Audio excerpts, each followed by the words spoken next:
Notre voyage commence ici, en feuilletant les premières pages d'une bande dessinée qui nous emmène sur la Lune. Vous l'aurez sûrement reconnu, il s'agit du célèbre reporter Tintin. Trop occupé à parcourir le monde, il n'a pas pu répondre à nos questions. Mais qu'à cela ne tienne, nous avons rencontré Eric, un de ses plus fidèles amis depuis plus de 50 ans, qui partage avec nous quelques souvenirs.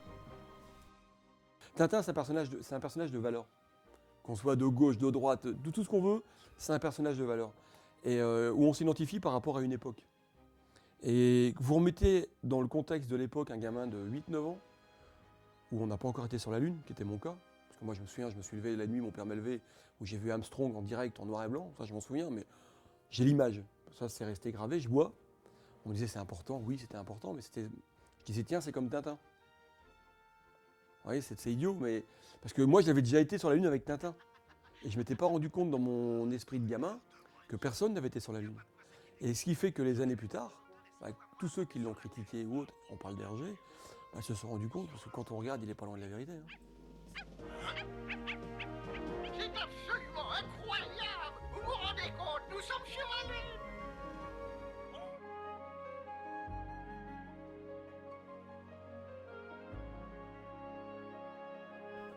À 54 ans, Eric nous parle de son héros, les yeux remplis d'étoiles. Son bureau nous transporte dans tous les pays visités par Tintin. Chaque objet, chaque figurine a une signification dans la vie de notre passionné.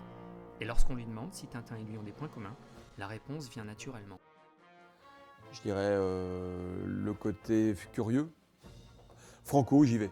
Quand, on va dire Tintin prenait le train pour partir en Sildavie. Il savait pas où il mettait les pieds, ben moi je prenais le train pour partir pour aller vendre des terrains de foot en Afrique, je l'ai fait. Et si l'Afrique c'est un peu loin, vous pouvez toujours vous rendre à Paris pour l'exposition Hergé. Un rendez-vous qu'Eric ne manquerait pour rien au monde.